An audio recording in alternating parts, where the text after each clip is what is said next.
This video is sponsored by Educast. Educast courses, Educast digital marketing, stock marketing, coding மற்றும் பல கோர்ஸ்கள் எஜுகேஷனில் உள்ளன.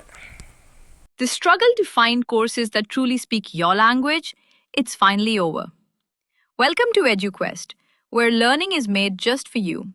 At EduQuest, we bring you a wide range of online courses, from career building programs to skill boosting masterclasses, all in your regional language.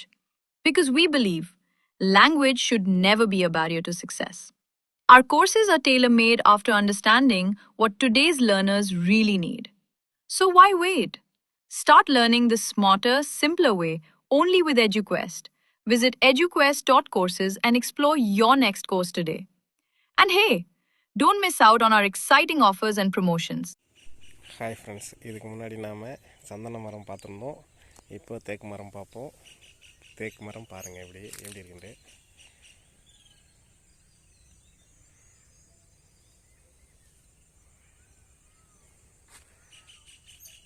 இதோட இலையிலையும் நாம் சாப்பிடலாம். பாருங்கள், இதெல்லாம் எவ்வளோ பெருசு இருக்குது பாருங்கள். இதில் சாப்பாடு போட்டு சாப்பிடலாம். இட்லி சாப்பிடுவாங்க, சாப்பாடும் போட்டு சாப்பிடுவாங்க. நல்லா தான் இருக்கும். இலெல்லாம் எவ்வளோ பெருசு இருக்குது பாருங்கள். இதுதான் தேக்கு மரம்.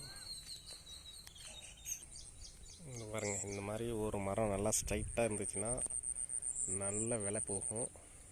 பாருங்கள், எப்படி ஸ்ட்ரைட்டாக இருக்குது பாருங்கள். இந்த அளவுக்கு ஸ்ட்ரைட்டாக இருக்குது இந்த மரம். நல்ல விலை போகக்கூடிய மரம் இது.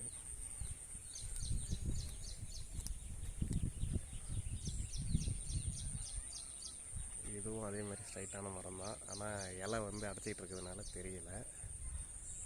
இதுவும் ஒரு ஸ்ட்ரைட்டான மரம் தான்.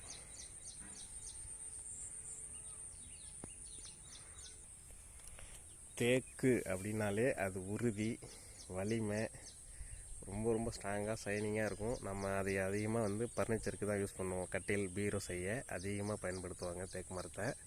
அதுதான் இந்த மரம். கட்டில், பீரோலாம் இதில் தான் செய்வாங்க, இந்த மரத்தில். நாம் ஏற்கனவே சந்தன மரம் பார்த்தோம். இப்போ தேக்கு மரம் பார்த்துட்ருக்கோம். அடுத்தது செம்மரம் பார்ப்போம்.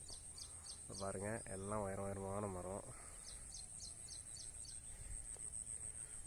நல்லா அருகால் செய்யலாம் அந்த மாதிரி மரம், தேக்கு மரம் இதெல்லாம். பாருங்கள், நாம் ஒரு மரமாக பார்த்தோம். இப்போ பாருங்கள், இது தேக்கந்தோப்பு. அதாவது பல மரம் இருந்தால் அது தோப்பு. இதுதான் தேக்கந்தோப்பு. இந்த பாருங்கள், எப்படி தான் தேக்கு பிஸ்னஸ் பண்ணுறவங்க இந்த மாதிரி தோப்பாக போட்டிருப்பாங்க. ஒரு மரம் வச்சுருக்கிறவங்க அவங்க இண்டிவிஜுவல் இதுக்கு வச்சுருப்பாங்க. இதெல்லாம் பிஸ்னஸ்க்காக போட்டிருக்குது. இது பார்த்திங்கன்னா தேக்கந்தோப்பு. இதுதான். இது ஒரு மரமும் பார்த்திங்கன்னா வளர்ந்த பிறகு பார்த்திங்கன்னா 50,000 1,00,000 போகும் கண்டிப்பாக. நல்லா ஸ்ட்ரைட்டாக இருக்குது பாருங்கள். எல்லாம் உயரமாக அந்த அளவுக்கு நல்லா உயரமாக போயிடுச்சு. எல்லாமே இனிமேல் பெருசாக தான் ஆகணும். பெருசாகிடுச்சின்னா நம்ம வீட்டு அருகால், ஜன்னல், கதவு எல்லாமே தேக்கிலே செய்வாங்க. ரொம்ப காஸ்ட்லி தேக்கு. பாருங்கள், இந்த மரம் பாருங்கள், அவ்வளோ உயரம் ஒரே ஸ்டடியாக போயிருக்கு பாருங்கள். செம்ம ஹைட்டு போயிருக்கு பாருங்கள். எல்லா மரமும் பார்த்தீங்கன்னா நல்லாவே ஸ்ட்ரைட்டாக இருக்குது. இது எல்லாமே நல்ல விலைக்கு போகும். இந்த பாருங்கள், எவ்வளோ ஹைட்டு பாருங்கள். இது தேக்கந்தோப்பு. இது நல்லா மரம்லாம் பெருசாகவே இருக்குது. இப்போ இருக்கிறதே அருகால் செய்யலாம், அவ்வளோ பெருசு இருக்குது.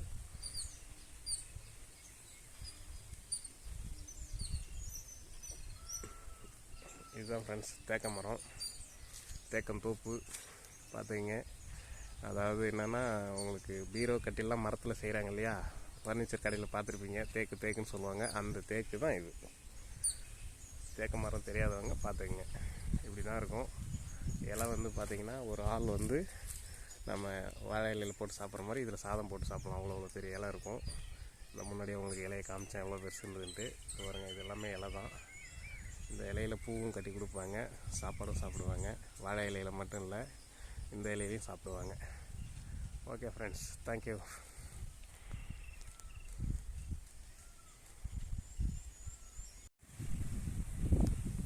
பாருங்கள், இலெல்லாம் இப்படி தான் இருக்கும். தேக்கு மரம் இலை இப்படி தான் இருக்கும் பாருங்கள்.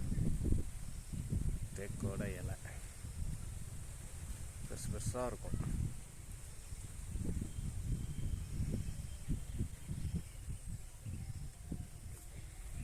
தேக்கம் தோப்பு.